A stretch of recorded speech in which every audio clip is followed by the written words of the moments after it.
Evin içi karıştı.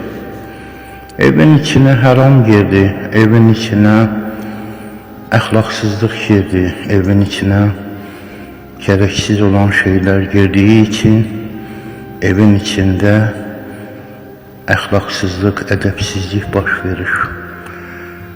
Böyledir. Her bir insan içinde böyledir. Evine haram sokarsınsa, evindekileri haramla doyurursunsa, o evde xəstəlik olur. O evde yaşayanlar əxlaqsız olurlar. Sənə qarşı çıxırlar. Haqq hüquq tanımazlar. Allah'ı da saymazlar, səni də saymazlar. Narkotiklə, hər türlü kafirlərlə ticarət, silah alveri, qasıqmalçılıq, her türlü pisliği evin içine doldurursunsa bu cürə olur. Evin içinde her şey değişir.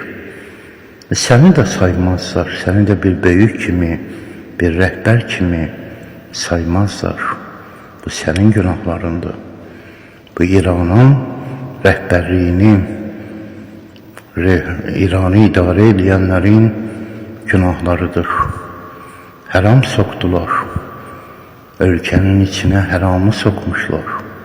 Allah'ın yasak buyurduklarını sokmuşlar. İdare edebilmirlər.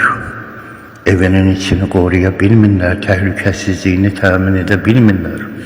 Bu rəhbərin acizliyini, səriştəsizliyini göstərir. Onun lider olmamasını gerektirir. O ülkeye layık olmadığını gösterir. O İslam'a, o dine, o insanların yönetmesine gereksiz olduğunu gösterir.